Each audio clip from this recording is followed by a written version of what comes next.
160m 아래 바닥으로 떨어져 기계에 끼어 숨졌지만 죽음의 외주화를 검언 유착 의혹에 대해 집중적으로 물어봤습니다. 국민을 위한 일꾼으로 선택된 이들은 국가로부터 생명을 지키고 싶다고 절규했습니다. 반창고 자국으로 가득한 모든 의료진들이 연대하여 덕분에 감사합니다.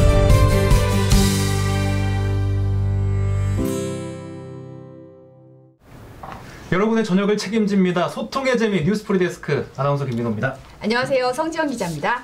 제주에서 전 남편을 살해하고 시신을 유기한 고유정 사건, 최근 대법원에서 무기징역형을 선고받았는데요. 이 사건의 또 다른 피해자가 지금 고통을 호소하고 있다고요? 네, 바로 고유정 사건이 일어난 펜션의 주인입니다. 이 펜션은 한 노 부부가 은퇴 자금을 들여서 운영을 하고 있던 곳이라고 하는데요. 네. 이 사건이 발생하고 어느 곳인지 알려지면서 결국은 폐업을 하게 됐다고 합니다. 너무나 안타까운 사연입니다. 이분들이 이제 고유정을 상대로 소송을 지금 낸 상황이잖아요. 네네. 재판에서 1심 재판에서 승소를 했어요. 네. 손해배상 1심 재판에서 승소를 했지만 이 고유정 명의로 된 별다른 재산이 없기 때문에 보상받을 길은 막막한 상황이라고 합니다. 네. 그리고 고유정은 이 재판에서 패소하자 항소를 한 것으로 알려졌습니다. 네. 이게 어떻게 보면 물론 이제 목숨을 잃은 사건이고 이게 너무도 이런 잔인한 사건이 일어난 장소이기 때문에 그 심정이 또 이해 가지 않은 바는 아니지만 또 어떻게 보면 남의 영업 장소에서 그런 계획적인 범행을 저지른 것 때문에 이런 또 다른 너무도 안타까운 피해자가 발생해서 너무도 참 뭐라고 말씀드리기가 좀 힘드네요, 사실. 참, 네. 마음이 착잡합니다. 네네. 자, 오늘도 상쾌하게 시작을 해보려고 했는데 오프닝이 약간 무거웠지만 어쨌든 웃으면서 한번 다시 해보겠습니다. 네. 하루 쉬었더니 많은 분들이 반갑다고 지금. 네. 고맙습니다. 네. 예. 감사합니다. 한이님이 하루 안 봤다고 너무 보고 싶었다고. 네. 저희도 보고 싶었어요. 네. 정말요.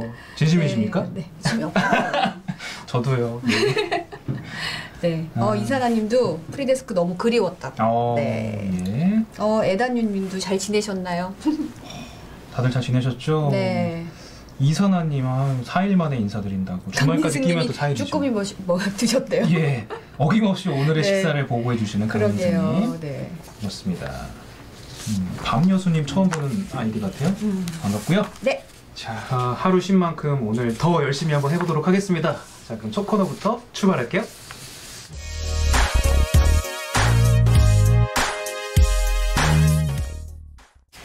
한 주간의 정치 현안 짚어보는 황혜진 선임 기자의 아재 정치 시작하겠습니다. 어서 오십시오. 안녕하세요. 네. 오랜만입니다. 예. 네. 뭔가 되게 오랜만에 뵙는 것 같아요. 야구도 하고 그래가지고. 그러게요. 예. 저는 그 오후에 TV로 뵈가지고 오랜만에 보는 것 같지는 않네요. 그러세요? 예. 시끄럽길이니까. 에다뉴님이 아재 정치하고 하트 보내주셨습니다. 네. 애교가 많으셔요. 헤리스님 어제 야구 때문에 결방했습니다. 네. 네, 오늘은 지금 서울과 부산시장 보궐선거 앞두고 안철수 국민의당 대표가 이제 야권 재편론 뭐 이런 얘기를 꺼냈어요. 얘기는 이겁니다. 국민의힘이 103석의 제1야당이죠. 그리고 국민의당을 이끄는 안철수 대표가 이끄는 국민의당은 3석 비례대표예요. 군소정당인데 안철수 대표가 하는 말인즉슨 지금 국민의당 의원들하고 국민의힘 의원들 몇 명이서 황보승희 의원, 권은희 의원 이렇게 해서 같이 모임을 하잖아요. 그 모임 자리에 가서 이제 한 얘기인데 며칠 전에 됐죠. 그거는 제1야당인 국민의힘이 여러 가지 노력을 해도 너무 국민의 비호감도가 높다. 그 말은 국민들이 되게 싫어한다. 너무 많은 사람이 싫어해서 지지율도 안 올라가고 뭐가 발전이 없으니까 다 헤쳐모여 하자라는 얘기예요. 그래서 판을 다시 짜자. 그거를 주장이죠. 멋있는 말로 야권 혁신의 플랫폼 이렇게 벤처기업 사장님 출신이라 플랫폼. 그런데 그게 뭐냐면 신당 만들자라는 얘기랑 비슷한데 일단 저 발언 먼저 보고 얘기할까요? 네네. 저희가 발언 준비했거든요. 영상 한번 보고 얘기하시죠. 국민의힘 의원들하고 논의를 진행을 하신다고 하는데 그게 신당 창당의 방향인가요? 제가 혁신 플랫폼 말씀드린 것이 그 범야권의 공동 노력 없이는 문재인 정권의 견제가 제대로 문재인 정권에 대한 견제가 제대로 이루어질 수 없다는 그런 절박감 때문입니다. 안철수 대표가 신당 창당 관련해서 언급을 계속 하시고 뭐 국민의힘 몇몇 의원들과도 교류가 있다. 내가 어저께 그 얘기는 뭐 충분하게 얘기를 했어요. 우리 당이 뭐 어느 한 정치인이 밖에서 무슨 소리 한다고 거기에 그냥 뭐 휩쓸리거나 그럴 정당이 아니라는 걸 내가 분명히 얘기를 해요. 네, 야권 재편론, 뭐 플랫폼을 바꾸자 이 얘기가 지금 국민의힘이 국민들의 어떤 힘을 못 받고 있으니까 본인이 어떤 좀 나서보겠다 이런 얘기로 좀 보면 될까요? 그런 얘기인데요. 그렇지만 이제 명분은 국민의힘 제1야당이 너무 국민들이 미워하는 사람이 많아가지고 무슨 얘기를 해도 안 믿으니까 새로운 틀을 만들자. 뭐 멋있는 말로 영어로 플랫폼이고 좀 확장성이 없다고 이렇게 그렇죠. 그래서 말하잖아요. 이제 뭔가 새로 만들자는 얘기인데 그래서 야권이 다 모여가지고 혁신의 플랫폼 뭔가 새롭게 고쳐서 해보자 그런 뜻이고 저게 뭐 꼭 신당은 아니다. 일단 모이자 그런 얘기예요. 그래서 야권을 새로 재편하자 그런 얘기잖아요. 쉽게. 네. 그런 얘기죠. 말인즉슨. 근데 영상에서도 보셨듯이 김종인 위원장 표정이 막 찬바람이 쌩쌩 불어요. 찬바람이 쎄쎄 불고 추워요. 짜증나게 왜 자꾸 물어봐. 이런 건 솔직히 내가 여러 번 표정이 얘기했잖아. 마스크를 썼는데도 불구하고 이 표정이 굉장히 심기가 불편하시더라고요. 근데 저러는 이유가 있을까요? 좀 한번 들어볼 법도 하잖아요. 어떻게 보면. 일단 개인적인 평가가 있죠. 한때 안철수 대표의 멘토였는데 헤어졌잖아요. 그러면서 계속 물어보면 관심 없다. 자기 일은 자기서 알아서 하라 그러라. 신당을 뭐 창당을 하든지 말든지 계속 그런 식으로 무시하죠. 사실 굉장히 무시하는 그 직설적인 말을 많이 했는데 일단 그런 개인적인 평가가 있고 좀 하겠다고 봐야 되나요? 개인적으로? 그렇죠. 그러니까 일단 쉽게 말하면 뭐 감이 아니다. 내지는 그렇게 개인적으로 이제 김종인 비대위원장 평가를 하는 거죠. 그리고 저 의도에 대해서는 안철수 대표가 자기가 지금 움직일 공간이 없으니까 제1야당을 흔들어가지고 어떻게 좀 해보려고 그런다. 그런 의도라고 생각하고 그리고 이제 싫어하는 거. 그리고 저게 통하는 국민의 당이 아닌 국민의 힘 제1야당 안의 의원들 보면 다 장제원 의원, 조경태 의원, 김기현 의원 해주고 김종인 비대체제가 싫은 반대하는 중진들 의원들이에요. 그러니까 의도가 있다고 보는 거죠. 네. 사실 국민의당 지금 의석이 3석밖에 안 되잖아요. 그쵸. 네. 그 국민의당 대표가 국민의힘을 상대로 간판 내려라라고 하는 모양새니까 이게 사실 현실성이 좀 없다고 저는 판단이 들거든요. 그렇죠. 이제 그런데 그 명분은 그 국민의힘이 103석에 김종인 비대위원장에서 막 해보지만 지지율도 잘 안 오르고 서울시장 선거 지고 대선도 진다 이렇게 하면 니네들 그러니까 뭔가 판을 이렇게 뒤집어 엎어야 된다 이런 주장이에요. 그런데 자 안철수 대표한테는 기회가 2번 있죠. 지금 서울시장 재보궐선거 다음 대선 이 두 기회에 뭔가 정치적 활로를 찾지 않으면 안 되는데 그걸 야권 재편을 명분으로 삼아서 속셈은 이런 거예요. 그 뭐 속셈이라는 게 나쁜 말이 아니라 일종의 뭐랄까 의도 이런 거는 자 내가 의석은 적지만 나만한 인물도 국민의힘 너희한테 없잖아. 그런 얘기죠. 그리고 그 안에 이제 국민의힘 안에서 안철수 대표 정도 되는 사람 그래도 대권 주자고 중도에 어느 정도 소구력이 있고 민주당에서 떨어나온 사람들이 그나마 좀 밀어줄 만한 사람이 안철수 말고 누가 있냐. 함부로 버리지 말고 합쳐보자라고 주장하는 사람들이 얘기가 그런 거예요. 근거는. 근데 어떻게 보면 이럼으로써 안철수 대표는 뭐 보수로 확실히 가겠다. 보수를 갔죠 이제 저 정도면. 네. 근데 항상 약간 표현이 좀 모호하잖아요. 자기는 보수는 아니라고 하고 정계 입문할 때 한 말 있잖아요. 그때 새누리당 보수 정당이 확장되는 걸 원하지 않는다. 그래서 진보 쪽에 섰잖아요. 그리고 네. 막 호남의 지지도 많이 받고. 근데 갑자기 이제 보수 쪽으로 가면서 이렇게 그 이유를 뚜렷하게 얘기한 적은 없어요. 그냥 문재인 정권이 잘못한다는 얘기를 계속 하긴 했지만. 또 야권 혁신이다, 아까 혁신의 플랫폼이다 이런 말을 하긴 하는데 듣기는 굉장히 좋은데 사실 뭘 하겠다는 건지 좀 되게 모호하게 들리긴 그렇죠. 혁신 계속 말씀하시는데 뭘 어떻게 혁신하겠다는 건가라는 건 잘 머리에 와닿지 않고 네.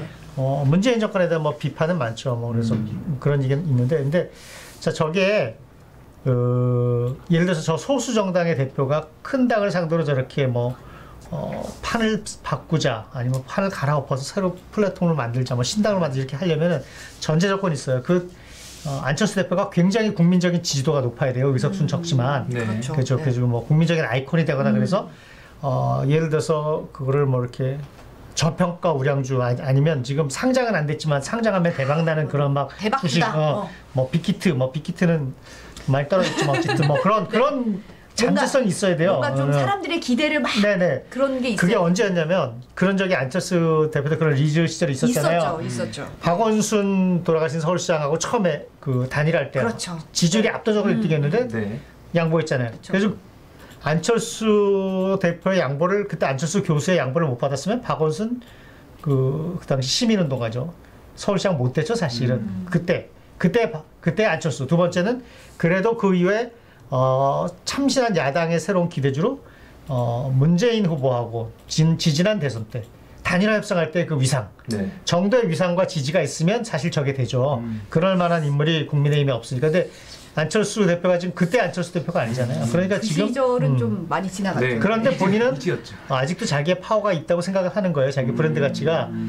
그러면서 이제 그 격차가 생기고 이제 그 인식 격차가 있는데 그래서 지금 국민의힘의 인물난을 겪는 틈에 그 틈을 이제 노리면서 이렇게 공세를 펴서 판을 새로 바꾸면 자기가 의석수는 많고 큰 집이지만 인물은 없는 집에 예를 들어서 들어가서 그 집에 주인이 될 수도 있겠다. 뭐 그런 쉽게 말하는 그런 이제 스토리 같아요. 어쨌든 지금 안철수 대표가 이런 얘기를 하는 게 곧 있을 서울시장 뭐 그 보궐선거 때문인 것 같기도 하고. 근데 최근에 이제 서울 지역 여론조사를 보면요, 정당 여론조사에서 국민의힘이 민주당보다 높게 나오는 그런 조사도 이제 있더라고요. 네네. 조사가 이제 있죠. 여론조사가 여러 가지인데 이게 지금 주로 리얼미터하고 이제 TBS가 한 건데 이거는 ARS가 많아요. ARS가 이제 주로 하니까 ARS 응답하는 게 귀찮잖아요. 그러니까 적극적인 의사 표현을 하는 사람들이 좀 주로 많이 응답을 하는 경향이 있는데 뭐 좀 화난 사람들이 이제 그냥 뭐 응답도 하고 그래서 야당 지지자들이 좀 이렇게 뚜렷하게 포집되는 경향이 있다고 얘기를 해요. 또 그 반대쪽에서는 그런 조사를 안 해요. 여기 지금 뭐 오차범위 내지만 하여튼 그 국민의힘이 이겼고 이것도 갤럽 조사 같은 경우에는 반대로 여전히 국민의 갤럽 조사는 이거는 뭐 전화 면접 조사인데 여전히 더불어민주당이 굉장히 높죠. 훨씬 꽤 큰데 뭐 시기는 좀 다르지만 어찌 됐건 저것도 더불어민주당이 좀 자꾸 내려가요. 그래서 추세는 민주당 사람들도 지금 그 국민의힘이 서울 지역에서 여론조사가 상당히 그 민주당하고 차이가 별로 없다. 우리가 딱 붙어가지고 있기 때문에 굉장히 지금 민주당이 서울시장 선거를 쉽게 보면 안 된다. 총선에 압도적으로 이겼다고 그런 상황이고 그 사이 여론정이 많이 바뀌었죠. 많이 바뀌었는데 우선 민주당 지지자들 사이에서는 지난 총선에 이겼기 때문에 압도적으로 이겼기 때문에 약간 이완이 돼 있잖아요. 그리고 문재인 대통령 국정 지지율이 계속 꾸준히 나오니까 약간 민주당의 지지자들이 좀 이렇게 이완이 돼 있어요. 그리고 약간 덜 뭉쳐 있고 거기다가 부동산 문제, 뭐 코로나19 때문에 길어지니까 거기에다 이제 짜증, 경제난 이런 거에 되니까 여당에 대해서 화풀이 하고 싶죠. 그런 지지도가 떨어지는 그런 상황이니까 민주당이 상당히 굉장히 어려운 선거를 할 가능성이 있어요. 그런데 물론 선거라는 게 뭐 정당 지지율 갖고 하는 건 아니죠. 거기 이제 후보 본인의 그 또 강력한 그 매력 같은 게 중요하니까. 그래서 선거가 지금 민주당도 서울시장 선거, 부산시장은 물론이고 굉장히 쉽지 않다. 잔뜩 긴장하고 있고 반대로 국민의힘은 자 일단 기본 판은 짜여져서 우리가 이길 가능성이 있다. 조건이 갖춰졌으니까 여기에 인물을 잘 얹으면 해볼 만하다 이런 상황인 거죠. 야권 서울시장 후보 중에 지금 금태섭 전 민주당 의원 이름도 나오고 있거든요. 네네.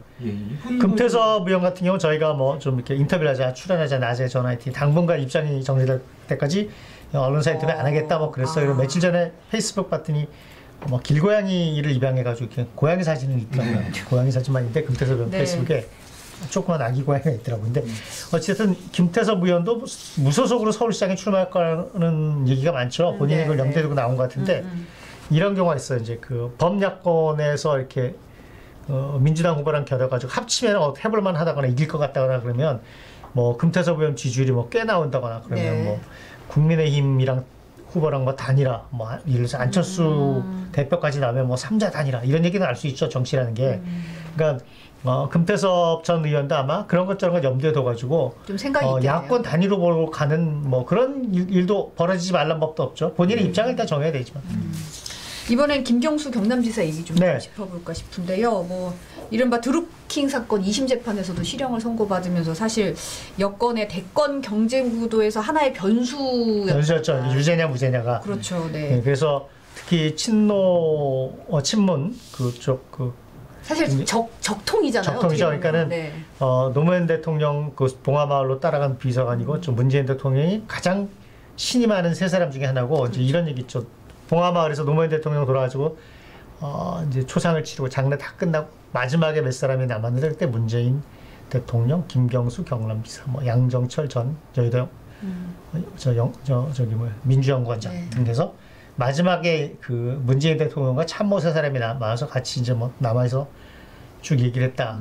뭐 그런 얘기도 있는 그런 아주 핵심 측근이고 그래서 경남지사고 그러니까는 친문 직계 후보를 선호하는 그 친문 지지자들 사이에는 2심에서 무죄 받으면 곧바로 대선 주자로 이재명 지사가 족쇄가 풀린 다음에 지지율이 확 오를 것이다 이렇게 기대가 있었는데 굉장히 실망이 컸어요. 지금 굉장히 그 쉽지 않은 상황이 됐고 물론 대법원이 남아있지만 많은 그 변호사들이나 저거 쉽지 않고 만약에 시간적으로 일단 대법원에 가서 뭐 이렇게 그 무죄 취지로 뒤집혀서 다시 파기환송되고 이러고 나면 시간적으로 대선에서 뛰어들기 굉장히 쉽지 않은데 본인이 또 재판에 이겨도 이번 대선은 안 나가겠다고 그런 얘기를 많이 했다는 얘기도 있어요. 그런데 친문 직계 후보들을 막 바라던 사람들이 이제 되게 실망했죠. 네. 김경수 지사가 차기 대선 도전이 이제 어려워지면서 친문 일각에서는 많은 지금 얘기들이 나오고 있습니다. 이광재 의원도 나오고 있고요. 네. 유시민 지사의 유시민 작가는 본인이 절대로 정치를 안 하겠다고 얘기를 했고 주변에 많은 사람들이 굉장히 확고하고 막 그렇대요. 근데 그럼에도 불구하고 자 이제 김경수 지사가 되게 쉽지 않아지고 나오기 어려졌으니까 유시민 작가를 설득을 해서 끌어내자. 강제로 정치를 시켜야 된다 뭐 이런 주장도 있어요. 뭐 있고 있는데 하여튼 본인은 안 하신다 그러는데 어찌됐건 이광재 의원 같은 경우는 그 질문을 하니까 자기는 부족한 게 많은 사람이지만 나는 뭐 우리나라를 위한 뭐 정책 설계 이런 거 잘할 수 있다. 아주 굉장히 그런 정도의 그 애매모호한 답만했고 정세균 총리 같은 경우도 정세균 총리 같은 경우도 친문은 아니지만 굉장히 문재인 대통령 노무현 정부에서도 이제 뭐 당대표 장관도 하고 계속 그 친노 친문과 사이가 좋죠 그쪽에. 그래서 만약에 그 공간에 정세균 총리도 본인이 말은 안 하죠. 지금은 일단 코로나19 극복, 국난 극복 굉장히 중요하기 때문에 총리로서 그런 얘기를 할 틈은 아니지만 본인이 생각이 있는 건 분명하고 측근들도 그런 얘기를 내비치는데 그래서 이게 코로나19 이게 잘 정리가 되면 조기 2월달쯤 개각을 할 때 정세균 총리가 그만두고 대선 레이스에 뛰어드는 거 아니냐 이런 얘기도 있어요. 근데 총리라는 입장이기 때문에 예를 들어서 뭐 대통령이 어떻게 생각하는지 그래서 총리로 더 일을 해달라고 붙잡으면 뭐 나올 수 없죠. 거기다가 코로나19 위기가 어떻게 될지 총리가 또 그걸 무릅쓰고 나올 수도 없는 일이고 그래서 하여튼 뭐 개각이 1차로 뭐 이렇게 오래된 그 박능호 복지부 장관이나 뭐 요새 자꾸 구설수에 오르는 이정옥 여가부 장관 등등 몇 명 갈고 그 다음에 정치인 장관들 박영선 장관 같은 경우 중기벤처부 장관 같은 경우는 서울시장 유력한 후보군이니까 그 다음에 뭐 나오고 그때 총리가 같이 나온다는 얘기도 있고 뭐 이런 여러 가지 설이 퍼져 있어요. 시나리오가 여러 가지가 있더라고요. 그래서 하여튼 정세균 총리도 뭐 잠재적인 대권 후보고 본인이 뜻이 있는 분이고 그래서 뛰어들 가능성이 있죠. 그건 봐야죠. 근데 결국은 좀 뭐 어떻게 보면 현실적으로는 친문 대다수가 이낙연 대표 쪽으로 갈 거다. 이게 뭐 대세론이라는 말로 하잖아요. 뭐 민주당 안에서는 또 여러 가지 좀 불만도 좀 있나 봐요. 그러니까 민주당 안에 이제 특히 운동권 출신 의원들을 비롯해서 좀 이렇게 진보적인 색채가 강한 그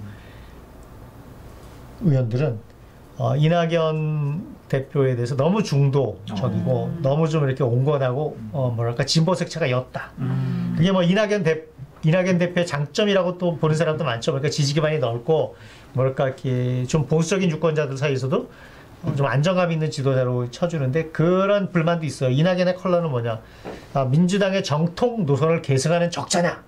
뭐 이렇게 심각하게 이렇게 생각하는 의원들도 있어요. 그런데 하여튼.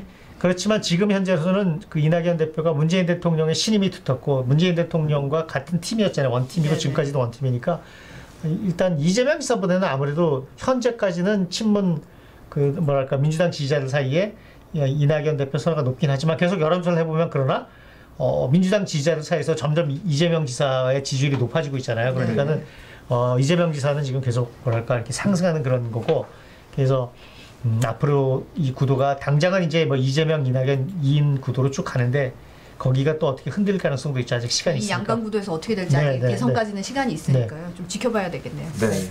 자, 화요 아재 정치 황희진 선임 기자와 함께 한 주간의 정치 현안 짚어봤습니다. 오늘도 감사합니다. 네, 감사합니다.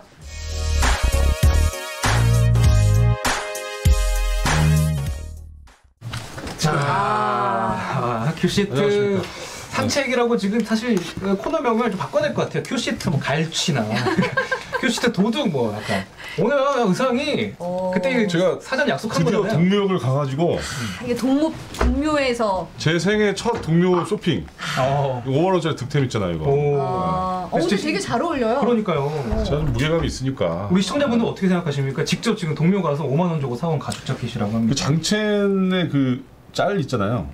니네 누군지 아니? 어때요? 아, 좀 예고 좀 해주고 하세요. 갑자기 이렇게 나 시작한다라고 말씀하시고 해주셔야죠. 게다가 선글라스도 갖고 왔어 제가. 선글라스 봐. 아 이거 뭐야? 이거 선글라스 맞아요? 기생충 선글라스라고. 네. 지금 따고 나서 따고.